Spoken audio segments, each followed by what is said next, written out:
بسم الله الرحمن الرحيم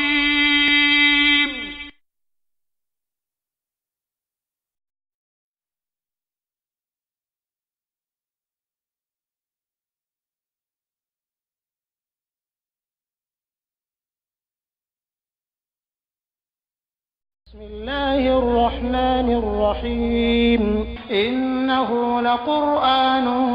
كريم في كتاب مكنون لا يمسه إلا المطهرون تنزيل من رب العالمين بسم الله الرحمن الرحيم إنما يريد الله ليذهب عنكم الرجس أهل البيت ويطهركم تطهيرا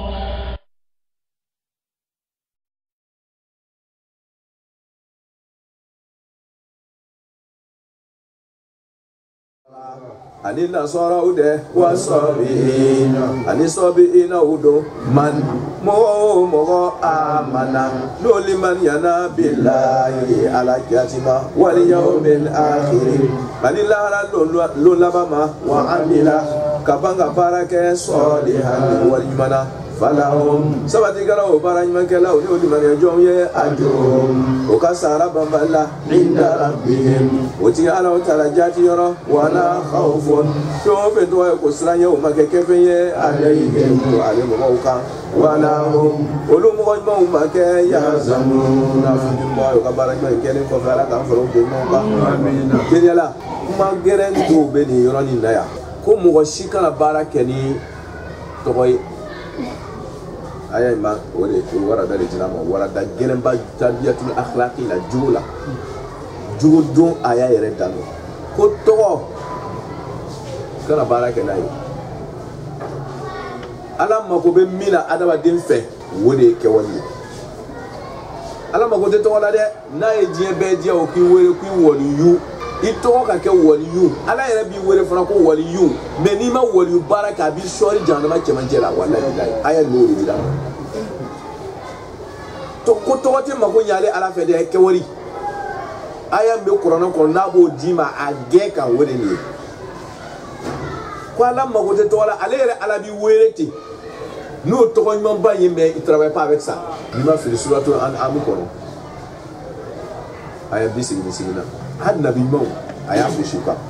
nabi no kana mi ni manajon to ni mo to ko ide har kiraw ay kangal ko silaw be ko law ashraku la habita a'mal suratul an'am aya bisigina zalika hudallah ko ni alaka kan me zalika mi qoriya kana ka tafin de man sanke wa min abaihim wa zurriyyatihim wala sadi kira do le ko fora sanfe kanate tika hujatna te wala kira chama de ko fora ko nu zalika mi qoriya kana ka tawulu ko zalika hudallah akon ni ne alaka kanda nu ma suwandi ya nu ko fora yitinka hujatna ko ni nu de alaka kanda ya hadi bihi man yasha Allah ta'ala be mo kanda mo mi ni kanda yolu dia ala bo lu kanda min ibadihi nu kanda nu kiraw dia ala yo kanda min ibadihi kabale ala ka jonno ncela walau ashraku man ko segende wa woni ko segende woni nu kanda la ala boro no kira kiraw ye ni kiraw ko fola ko nu ko ni o kai ala ko no ka kai be no ka kira ya bema et puis ulul azm do ha abo kono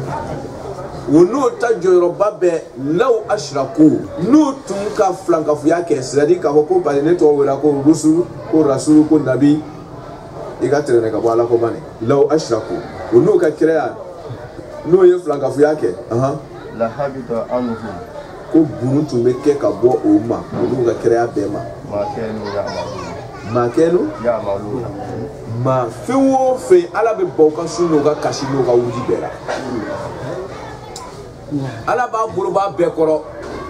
ma kenu ya'malun o kera ka waliman ke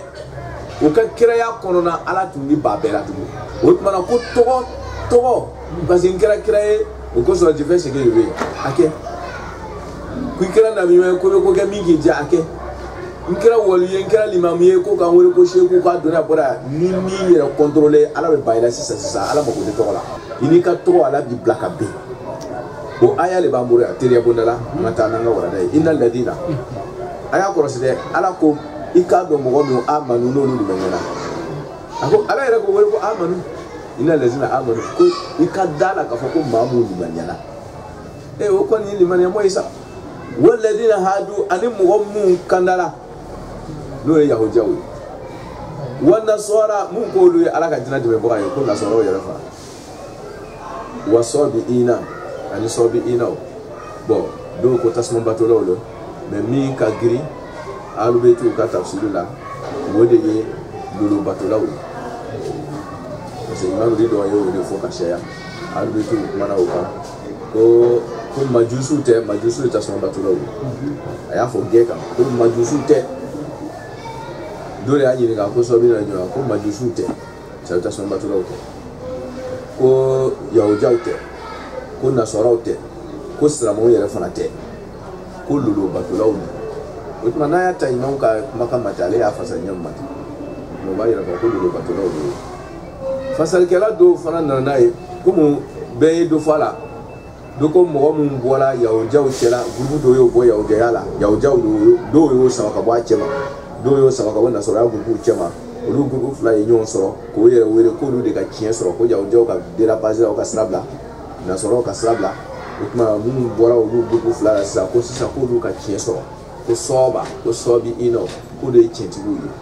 utma na do fana ka fasere ka blauka ka ta ayere muma ko sobi ino utma me ko ni imam ka fasari amamburu ka ko lu batulaw mana fasali do ka ke yahudiya do ka ke nasara do ka ke tasman batula do ka ke no nisi imamu ko do batula okay alako ikela lazina amanu yo iyere kela lazina hadu yo bo hadu wedo joye yahudiya no nabila yakuba de yahuda oye dam to wani dam ka tadi alema kuma wolo ka taburo jiwol ma kuma ba ko malikiya jafariya shafi'iya tantanta kuma yahudiya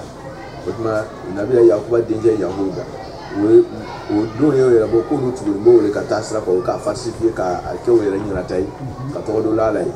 kuma o ko olu le kanda no ka ko lu yahudu ka tasra ko okay ala ko mi kera weyo wa nasara mi yera kera nasara yi bon nasara fana we ko son ko yanga imamu ka fana ko nasara we jomu fana ay nana ko nasara de ye fiye dugu do be shami marala ko nasira dugu to ko nasira mo mu kala o nasira ni sigi bagawi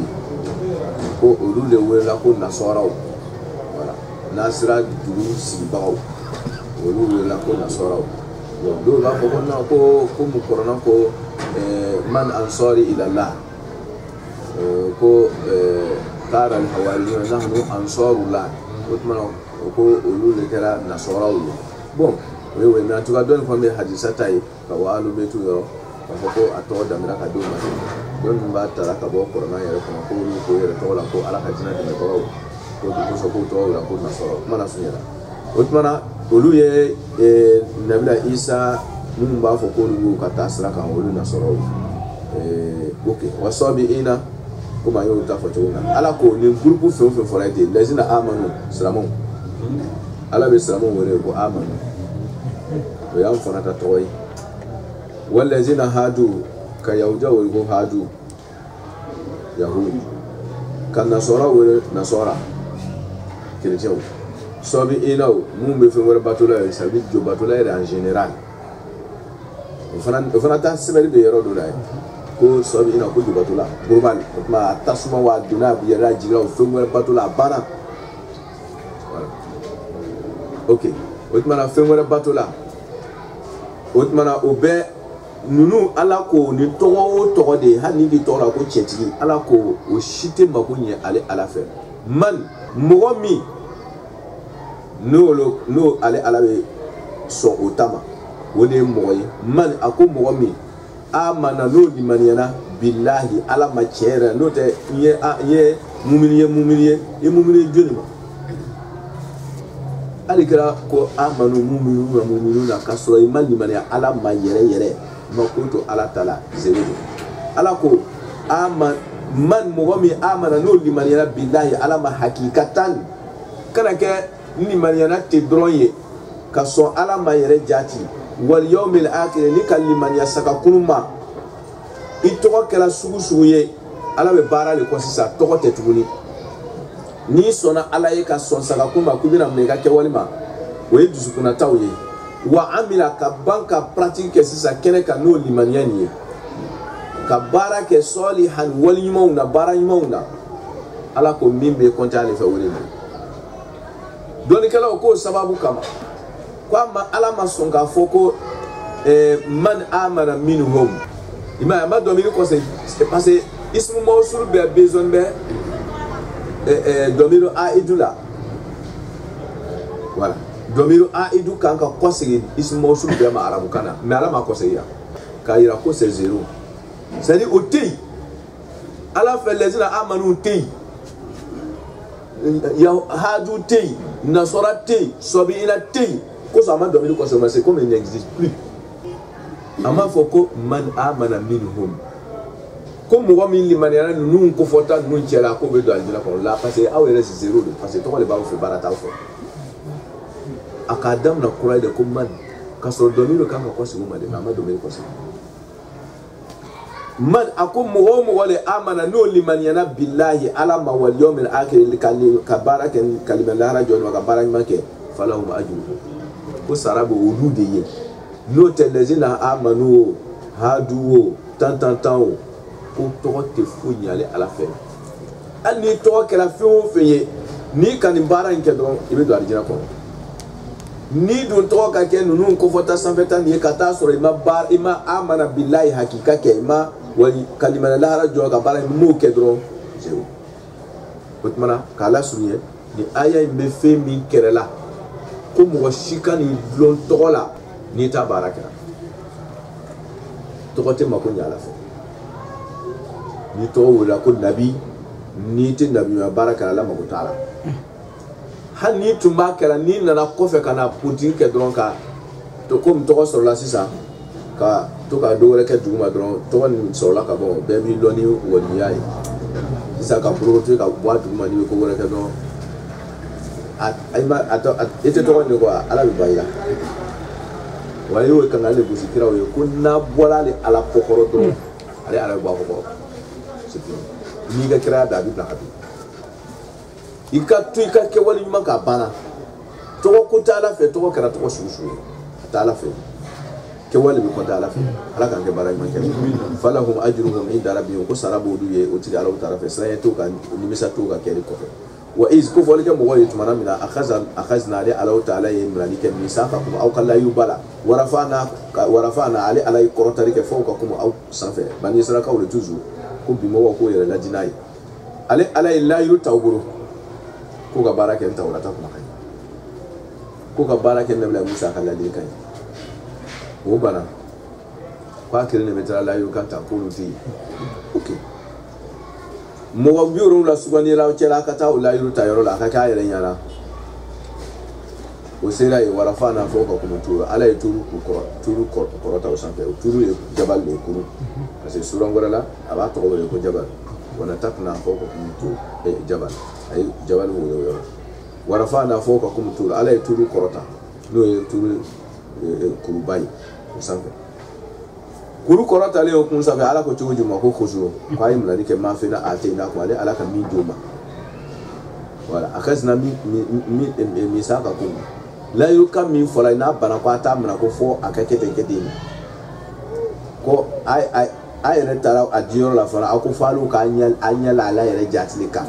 to kala ya dai kuma ko ma kerate ala kuru korota o sa ka donga fo kuru yin ko ni na Musa buru se kan korota wala ni anna tawrata jiro no ma bo fo ay fe ga la yere de yi fo ka ko de ka yere wala ko nabila Musa te maka imbola ayere yoro ka dawma maka min na ka sebeli nke ka dawma ke ala kuma kan ala ka kuma kan dani no ka di Namala kuru biriba in filɛ nin ye sa a tɛ nawula Musa bolo dɛ o tuma aw ka dara sa ko nin ye Ala ka kɛwale ye kuzuma a ye fɛn min a tɛ n'a kuma Ala ye min d'o ma layiru kan gɛrɛ in na o k'a mina bi ko waati ni fanga ni baraka ye wazukuru o ka baara kɛ maa fɛn na fihi min b'a kɔnɔ la kumakan kɔnɔ wazukuru o ka kofɔli kɛ fɛn na min b'a kɔnɔ kofɔli in tɛ dɔwɛrɛ k'a bila sen kan la'allakum n'o kɛra o bɛ kɛ sababu ye tatakuna o bɛ siran n'a ye ok an bɛ min di yɔrɔ na rapidement est-ce que karaba tɛ yen ka kuru kɔrɔta ko ja ni ma e yɛrɛ ɲɛ b'ale la ale san bolo t'a ɲɛ o tuma na n'i ma mina i halakitɔ de Ala ko kɔnɔ ko la kira fiti a ko yɔrɔ gɔrɔ a fɔ anta tukrihu an-nas hatta yakunu mu'minin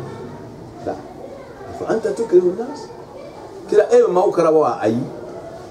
e maaw jagoya bila dina la hatta yakunu mu'minin fo ka kɛ silamɛ la Ala ko la way lasta alaihim bi musaytir kana mɔgɔ karaba t'ale Ala fɛ ko law sha Allah n'a tun y'ale Ala diya la hada an-nas jami'an o tuma karabata y'a kɛ sago ko de n'a ye ja ta n'a ye jɛ k'i ban résultat b'a bɛɛ kɔfɛ ni sɔnna résultat b'a kɔfɛ ni banna résultat b'a kɔfɛ a bɛɛ ta jaabi bɛ yen n'i ye sɛnɛ kɛ i b'a tigɛ n'i ma sɛnɛ kɔngɔ b'i fa o de bɛ yen k'Ala surunya o tuma na komi karabali tɛ yen ni kuru dun kɔrɔtala sanfɛ don kuzu n'i ma mina mun de bɛ yen ok k'Ala surunya dɔnnikɛlaw ko la ko karabali tɛ fango yɔrɔ faamu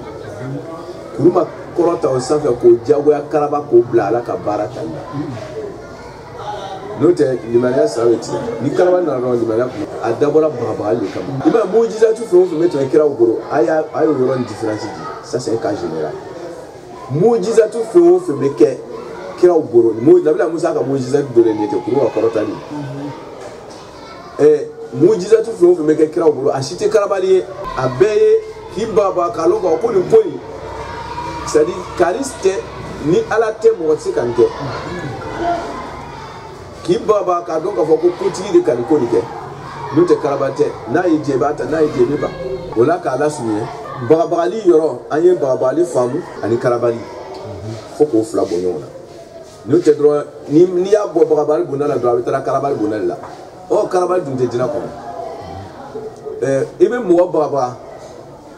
mais o kɔrɔ tɛ k'i b'a karabala k'a lasiran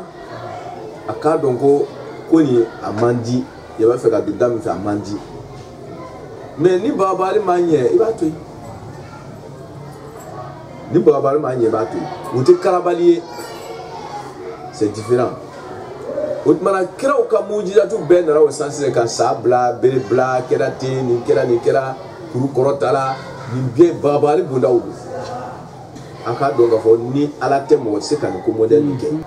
o tuma na fangatigi masa min sera ka kuru kɔrɔta n'i m'a to a ta la a ma ɲi dɛ o tuma na k'i bagabaga n'a ye nka a t'i karabala comme question bɛna poser